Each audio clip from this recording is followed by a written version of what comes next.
नमस्कार दोस्तों। आज के इस एपिसोड में एक ऐसी विचित्र सी भूतिया घटना की सच्ची कहानी लेकर आ गया हूं जो आपके दिमाग में एक ऐसा अजीबो गरीब कंफ्यूजन डाल के रख देगी कि आप समझ ही नहीं पाएंगे कि इस दुनिया में कोई ऐसी चीज बची भी है या नहीं जिससे पैरानॉर्मल एक्टिविटीज जुड़ी ना हो। बिना देरी की आज से काफी साल पहले चलते हैं उड़ीसा के एक छोटे से गांव में और शुरुआत करते हैं इस खौफनाक घटना की कहानी की। इस छोटे से गांव में एक बड़ा खुशहाल परिवार रहता था। इस परिवार में 7 छोटे छोटे बच्चे, 2 साल की बच्ची से लेकर सबसे बड़ा लड़का। इनके माता पिता इस घर में रहते थे। माता जी का नाम था सुनीता और पिताजी का नाम था दिलीप। दिलीप की माता जी भी यहां पर रहती थी, यानी बच्चों की दादी अम्मा। उनका नाम था संगीता। संगीता और सुनीता सास बहू थी और दोनों की बहुत जमती थी। लेकिन एक दिन एक न्यूज मिलती है कि सुनीता जी को, यानी कि बच्चों की मां को कैंसर हो गया है। कुछ समय तक इस कैंसर से जूझने के बाद उनकी मृत्यु हो जाती है और उनकी मृत्यु के बाद इस परिवार में धीरे धीरे करके सब कुछ बदलने लगता है। उनकी मृत्यु हुई ही थी कि ठीक 2 दिन बाद इनकी एक बेटी थी। सुनीता जी की एक बेटी थी जो कि चौथे या 5वें नंबर की रही होगी। 7 भाई बहनों में चौथे या 5वें नंबर की थी। रात के 12 बजे के आसपास उसको वॉशरूम जाना होता है। अब उस जमाने में, जिस जमाने की मैं कहानी आप लोगों के सामने लेकर आया हूं, घरों में शौचालय नहीं हुआ करते थे। काफी सारे वीडियोस में बताया, आपको पता भी होगा। तो जाती है बिना किसी को बताए, एकदम अर्जेंट आ गया था तो घर से निकली और उनके घर के पीछे की तरफ ना एक खुला खेत था, मैदान जैसा कह लो, प्रॉपर खेत भी नहीं। वहां पे थोड़ी आगे जाके एक पेड़ के पास ना सोचती है कि मैं यहां पर करूंगी। जैसे वो पेड़ के पास ऐसा अपना काम करने बैठी रही थी कि अचानक से उसको बाजू वाले पेड़ से कुछ तो भी हलचल सी सुनाई देती है। वो घबरा कर बाजू वाले पेड़ की तरफ देखती तो क्या पाती है कि उस पेड़ के ऊपर वाली डाल की तरफ से कोई व्हाइट कलर का शैडो धीरे धीरे धीरे धीरे नीचे आया, नीचे आया, नीचे आया और जमीन में आकर खड़ा हो गया। इस नजारे को देखकर ये लड़की बहुत घबरा जाती है और चिल्लाते हुए अपनी सारी चीजें भुलाकर घर की तरफ भागती है। छोटी सी तो थी, उम्र रही होगी इसकी 12-13 साल की। बहुत घबरा गई थी, रोते रोते आई तो सबकी नींद खुल गई। क्या हो गया, क्या हो गया बोले। खासकर किसने? ये बच्ची की दादी अम्मा। माता जी की तो मृत्यु हो गई है 2 दिन पहले। दादी अम्मा उठी, उसके सिर विर में थोड़ा सहलाई। इसके पिताजी उठे, इसको नॉर्मल करने की कोशिश की। इसने पूरी बात बताई तो घर के लोगों ने बोले, अरे छोड़, तेरा वहम होगा। कई बार ना ऐसा हमको लग जाता है नींद में, कई बार ऐसी कोई रोशनी पड़ जाती है, हम बाहर जाते तो उसको देख के हम कुछ उल्टा सीधा समझ लेते हैं, दिमाग से निकाल दे। अच्छा आई तो नहीं है, चलना तो नहीं है, दादी अम्मा उस बच्ची से ऐसा कहती है। तो बच्ची कहती है, नहीं नहीं, अब मन नहीं, अब नहीं जाना है, अभी हो गया, मैं सो रही हूँ। ऐसा बोल के ये सो जाती है। अब ये जो हुआ है इसके ठीक 3 दिन बाद, यानी कि सुनीता जी की मृत्यु के ठीक 5 दिन बाद, वो अचानक से जो दादी अम्मा थी ना, संगीता जी, वो रियलाइज करती है कि हमारी घर की जो बच्ची के साथ ये हुआ है वो कहीं से भी नॉर्मल नहीं था। वो समझ गई थी कि बच्ची की जो मां थी, यानी कि जो सुनीता थी, वो बच्ची से मिलने के लिए आई हुई थी। संगीता जी को बहुत गुस्सा आता है कि मिलने का ये कौन सा तरीका होता है। अब वो मर चुकी है, अपने बच्चों से ऐसा कौन सा लगाओ कि बच्चों को उनके सामने आकर डरा दो। तुम्हारी मृत्यु हो चुकी है। ये बात उनको अंदर अंदर सताई और रात में जब सब लोग सो गए 9-10 बजे, वो अपने घर से निकली और खेत के मैदान के उसी पॉइंट में गई जहां पर बच्ची ने बताई थी मुझे वो व्हाइट शैडो दिखाई दिया है। वहां पर जाकर संगीता जी खड़ी होती और चिल्लाने लगती गुस्से में, क्यों रे, तू क्यों आई है? तुझे शर्म नहीं आती? अपनी छोटी सी बच्ची को उसके सामने ऐसे आकर डराती है। तेरी मृत्यु हो चुकी है। अब अपने बच्चों का मोह छोड़ दे, उन्हें मैं संभाल लूंगी। जब तुझे बीमारी हुई थी तब भी मैंने समझाई थी कि कुछ हो जाए तो मोह मत पाल के रखना, वरना शांति नहीं मिलती है। मैं संभाल लूंगी, आज के बाद कभी उसको ऐसे दिखाई मत देना। ऐसे बोल के ना वो एकदम गुस्से में चिल्लाते हुए अपने घर आ जाती है। घर पे किसी को पता नहीं था, घर पे तो सारे लोग सो चुके थे। अब दादी अम्मा यानी संगीता जी भी बड़ी गहरी नींद में सोने के लिए अपने बिस्तर में लेट जाती है। लेकिन सोए हुए इन्हें आज 1 घंटे हुए ही हैं कि 12-12:30 बजे के आसपास इन्हें सपने में इनकी बहू यानी कि वही सुनीता दिखाई देती है जिनकी मृत्यु हो गई थी, वो बच्चों की माता राम। वो सपने में दिखाई दे क्या बोलती है, तुम होती कौन हो मेरे और मेरे बच्चों के बीच में आने की? तुम मेरी सास हो, सास बन के रहो, बच्चों की दादी हो, मां बनने की कोशिश मत करो। मां मैं हूं, जो मेरी मर्जी में आएगा वो मैं करूंगी। मेरी बच्चों से मिलने से मुझे कोई नहीं रोक सकता। अभी तो सिर्फ उसे देखने आई थी, अब देखो क्या क्या करती हूं। ऐसा बोल के ना वो जुप से सपने में गायब हो गई। दादी अम्मा यानी कि संगीता जी थोड़ा हड़बड़ा कर उठी कि अरे सपने में बहू ये ऐसे कैसे बात कर रही है यार, उसी के बच्चे हैं, हम उसी का परिवार हैं, उसकी मृत्यु हो गई है, वो क्या प्रेत योनि में चली गई है तो वो ऐसी हरकतें करेगी। उनको ये चिंता सताने लगी। पूरी रात ऐसे ही बैठे बैठे काट दी। अगले दिन जब सुनीता के पतिदेव यानी कि संगीता जी के बेटे उठे, दिलीप जी, उनको सारी बात बताती है। बोलती है कि सुनीता सपने में आई थी, उसको शांति नहीं मिली है, वो मेरे को ऐसा ऐसा कही है, मुझे बहुत चिंता हो रही है। तो दिलीप जी को मालूम था कि उनकी माताराम कितनी ज़्यादा समझदार है, कितनी ज़्यादा सुलझी हुई है, वो ये सारी चीज़ें मन से हवा से नहीं बोल सकती। तो वो अपनी माताराम को समझाते हैं और बच्चों को भी कहते हैं कि तुमको डरने की कोई ज़रूरत नहीं है, मैं आंगन में सोऊंगा, मत चिंता करो। अगर कुछ हमारे घर पे आने का होगा ना तो उसको पहले मुझसे गुजरना होगा। तुम्हारी माँ की मृत्यु हो चुकी है, अब संभालने वाले हम तुम लोगों को मैं और मेरी माताराम यानी कि संगीता जी है।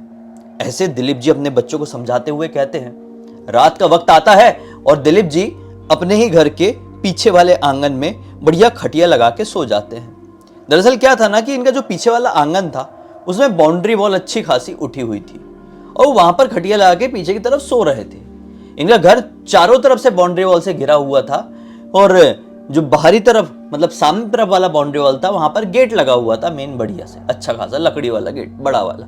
ठीक है, रात में ये सो गए। अब सुबह 4 बजे कट्टू, सब लोग सो गए हैं घर पे। सुबह 4 बजे ये जो बाहर वाला दरवाजा है, बाउंड्री वॉल के बाहर वाला मेन दरवाजा इनका, कोई खटखटाता है, ठक ठक ठक ठक ठक ठक ठक ठक ठक ठक ठक ठक हड़बड़ाते हुए। अंदर सो रही संगीता जी की नींद खुलती है। बच्चे भी एक दो उठ गए थे। संगीता जी बोली अरे बच्चों सो, अभी समय नहीं हुआ उठने का, मैं देखती हूँ कौन आया। वो उठ के बाहर तरफ गई है, दरवाजा जैसी खोली तो सामने का नजारा देखकर हक्की बक्की हो गई, क्योंकि दरवाजे पर कोई और नहीं बल्कि उनका अपना बेटा दिलीप खड़ा हुआ है। पूरे शरीर में चोटों के निशान, पूरा मुंह छिला हुआ है, कपड़े फटे हुए हैं, घुटने से खून निकल रहा है, हाथ ऐसा एकदम ऐसा मुड़ा हुआ फ्रैक्चर जैसा पकड़ के खड़ा हुआ है। तो ये घबरा गई, बोली कि क्या हो गया, तू आंगन में सोया था ना पिछली रात को, तू बाहर कैसे दिखाई दे रहा है मुझे, तू बाहर कब निकला? और तो बाहर निकला तो ये दरवाजा अंदर से बंद कैसे है, किसने बंद किया? बोलता है कि मुझे नहीं मालूम, हो सकता है कि बच्चों में से किसी ने कर दिया होगा। हाँ वो ठीक है, संगीता जी कहती है वो सब ठीक है, लेकिन ये बता तेरा ये हाल किसने किया? पहले अंदर अंदर चल, बैठ बैठ बैठ।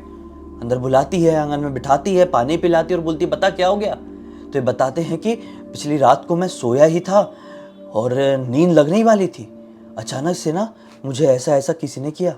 मैं आँख खोल के देखा तो मेरे सामने सुनीता खड़ी हुई थी। मुझसे बोलती है कि देखो मेरे अब जाने का समय आ चुका है, मैं आपके साथ ज़्यादा समय अच्छे से नहीं बिता पाई हूँ, क्या आप आखिरी बार मेरे साथ थोड़ा टहलने चलोगे?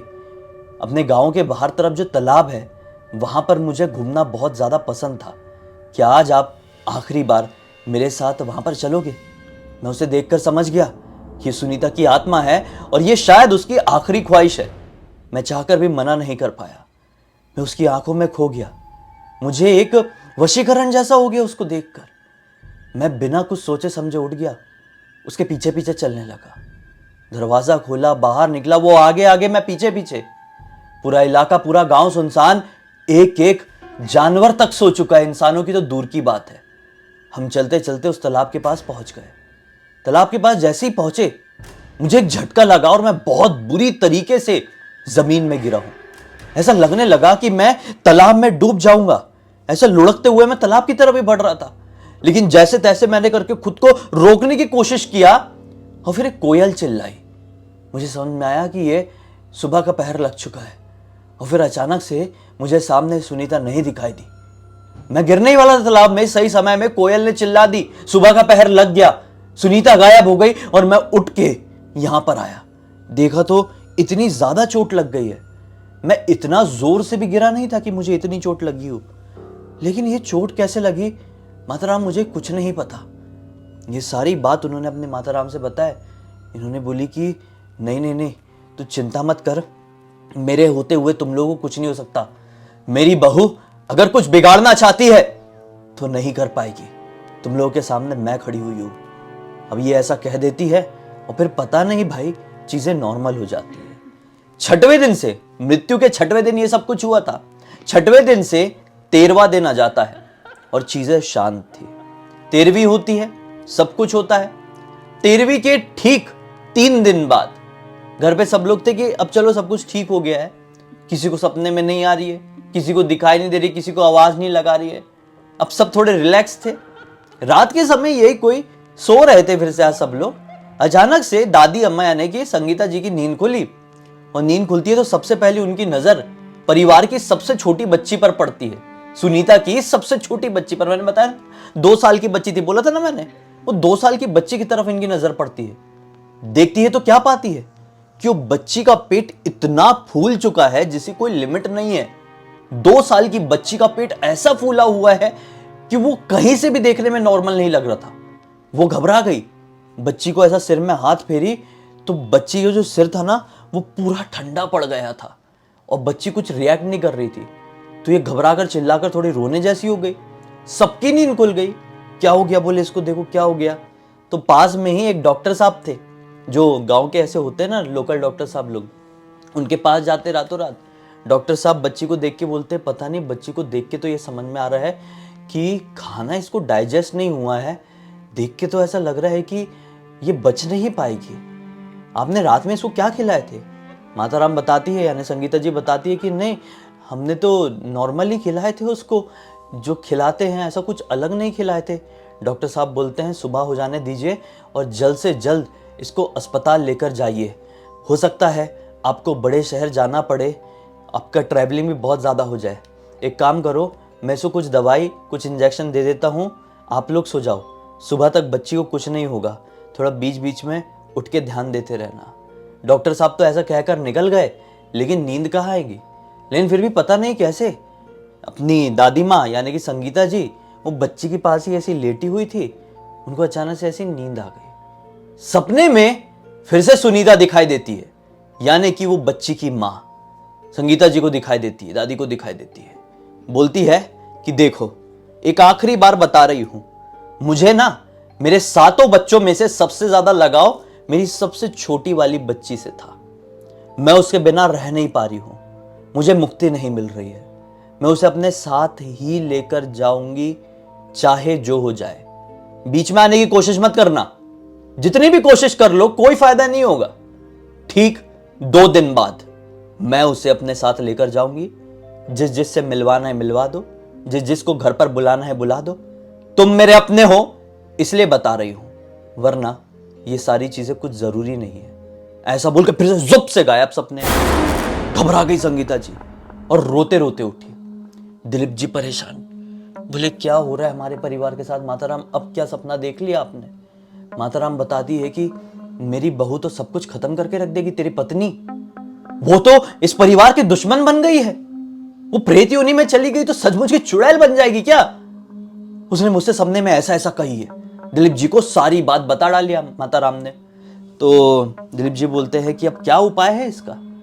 माताराम बोलती है कि देख, मेरी ना बचपन की एक सहेली थी, घर के थोड़ी आगे रहती है। सुबह उठ के उससे बात करते हैं, उसके पास जरूर इस चीज का उपाय होगा, क्योंकि उसके घर परिवार में ऐसी प्रेत बाधा, जादू टोना, ब्लैक मैजिक वगैरह बहुत हुआ है और उसने ये सारी चीजों से लड़कर अपने परिवार को बाहर निकाल कर लेकर आई है। उससे बात करते हैं, सुबह का इंतजार करो और जागते रहो। अब सुबह होती है, लगभग 6 बजे के आसपास दिलीप जी और दिलीप जी की माँ संगीता जी घबराई हुई संगीता जी की सहेली घर पर जाती हैं और उनको सारी बात बताती हैं अकेले में। वो बोलती है कि देखो, ऐसी सिचुएशन में मैं एक अघोरी बाबा को जानती हूँ जो कि शमशान घाट में बैठते हैं, उन्हें ही पता होगा। क्या मालूम उसका सही तरीके से अंतिम संस्कार हुआ था कि नहीं, पता नहीं उसकी 13वीं की विधि अच्छे से हुई थी कि नहीं, उसको शांति मिली है कि नहीं, उसका मुंह कैसा अटका हुआ है कि वो एक बुरी आत्मा में बदलती जा रही है। हमें ये सारी सवालों के जवाब वो अघोरी बाबा ही दे पाएंगे। चलो अघोरी बाबा के पास। नहीं अभी नहीं, अभी क्या फायदा होगा, रात में चलो, रात में। बोली समय बहुत कम है। सपने में सुनीता ने बताई है कि 2 दिन बाद उसे लेकर जाऊंगी। बोली अघोरी बाबा अगर चाहें तो ये 2 घंटे में ठीक कर देंगे, चिंता मत करो, और भगवान के ऊपर अपनी आस्था बनाए रखो। नाम जपते रहो सब लोग भगवान के घर पे। सब लोग आए हैं, संगीता जी, दिलीप जी, घर पे बैठ के महामृत्युंजय मंत्र का जाप कर रहे हैं सुबह से लेकर रात तक। छोटी सी बच्ची की जान बचाने वाली बात थी। और उस जमाने में थोड़ी पहले की कहानी है, तो मेडिकल साइंस को लेकर लोग हर मामले में इतने सीरियस नहीं हुए थे जितने आज है कि कुछ भी हो तो फट से हॉस्पिटल लेकर जाओ। नहीं, लोग छोटी जगहों पर क्या, बड़ी जगहों पर भी, बड़े शहरों पर भी बहुत ज़्यादा विश्वास करते थे कि किसी को कुछ हो गया तो भूत बाधा वगैरह हो गई। और यहाँ पर तो लिटरली सपने में दिखाई दे रहा है, वो आके बोल रही है कि मैं इसको लेके जाऊंगी, मैं ये करूंगी, मैं वो करूंगी। बच्चों की माँ ही ये बोल रही है। फिर क्या था भैया, रात का वक्त हुआ और संगीता जी, दिलीप जी और वो संगीता जी की सहेली अघोरी बाबा के पास जाते हैं। थोड़े आगे वाले शमशान घाट में बैठते हैं, पूरी बात बताते हैं। अघोरी बाबा तो अपने कोई अनुष्ठान में ही बैठे हुए थे, आंखें बंद करके कुछ कुछ मंत्र पढ़ते हैं और बता देते कि हाँ, वो तुम्हारे घर के आसपास ही है, घर के पीछे की तरफ एक पेड़ है, वहां पे ही रुकी हुई है, जरूरत पड़ती है तो वो आती है, और हाँ, वो किसी ना किसी को लेकर जाने वाली है तुम्हारे घर से, चाहे वो छोटी बच्ची हो या कोई और, लेके तो जरूर जाएगी। ये घबरा जाते, बोलते बाबा हमने किसी को कुछ नहीं बिगाड़े और वो तो हमारे परिवार की थी, आप ही बचा लीजिए, वो हमारी सुन नहीं रही है, हमने हर तरीके से उसको बोलकर देख लिए, आप बचा लीजिए। बाबा जी बोलते हैं कि एक ही तरीका है, रातों रात घर के पीछे वाले मैदान का वो पेड़ काट फेंको और फिर उसके बाद मैं तुम्हारे घर पर आकर एक अनुष्ठान करूंगा। ऐसे मैं किसी के घर पर जाता नहीं हूं कभी भी, किसी भी हालात में, मैं सिर्फ यहीं पर बैठता हूं। लेकिन जो तुम्हारी परेशानी है ये बहुत अलग है और इससे निपट पाना भी उतना ही कठिन। यह सिर्फ मैं कर सकता हूं, नॉर्मल लोग नहीं। चलूंगा मैं आज, पहले जाओ और तुम वो पेड़ काट के फेंक दो। भैया गए हैं, रातों रात 2-3 लोगों को इकट्ठा किए, वो पेड़ वेड़ काट के गिरा डाले। फिर बाबा के पास, बाबा वो पेड़ गिर गया, चलिए आप।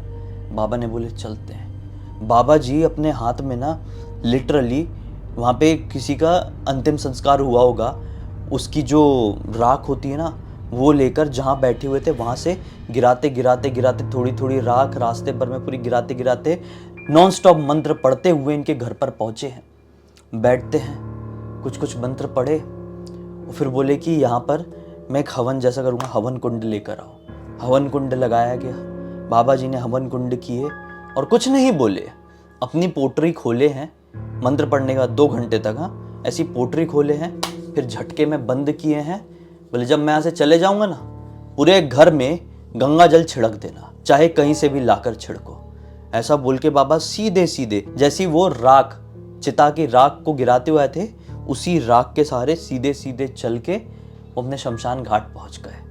बस फिर क्या था, किस्मत से इनके घर पर गंगा जल था, पूरे घर में गंगा जल छिड़का गया, दरवाजे बंद कर दिए गए और एक चैन की सांस ली गई, इंतजार में कि वापस से कुछ ना हो जाए। लेकिन सच में तब से लेकर आज तक काफी साल बीत गए हैं। वो 2 साल की बच्ची आज बहुत बड़ी हो गई है, उनके भी बाल बच्चे हो गए हैं और उनके बच्चों में से एक लड़के की तो शादी हो गई और उनका भी अभी, मतलब एक तरीके से देखा जाए कि वो दादी अम्मा बन चुकी है। ये इतनी पहले की कहानी है, लेकिन एट लास्ट हम यही कहेंगे, अंत भला तो सब भला। इस परिवार में बच्चों के ऊपर से उन्हीं की मां की निगेटिव नजर हट गई। ये कैसे हुआ, इसका जवाब मेरे पास नहीं है। क्या आपके पास है? कमेंट सेक्शन में जरूर बताइए। अब तक इस वीडियो को देख लिए हैं तो लाइक जरूर कर देना, चैनल को सब्सक्राइब करके बेल आइकन दबा के ऑल के ऑप्शन में क्लिक करना, क्योंकि इसी तरह के हैरान कर देने वाले खौफनाक वीडियोस डेली आप लोग के सामने लेके आता रहता हूं। इंस्टाग्राम की लिंक इस वीडियो के डिस्क्रिप्शन बॉक्स में मिल जाए, क्लिक करके डायरेक्टली वहां पर पहुंच जाना। और इसी तरह की कोई भी कहानी, टॉपिक या जानकारी आप लोग के पास भी है तो लिंक भेजना, हो सकता है मेरा अगला वीडियो कल आपके हिसाब से ही बन रहा हो। तो चलिए कल फिर से मिलते हैं, तब तक के लिए बहुत बहुत धन्यवाद। आपका दिन शुभ हो।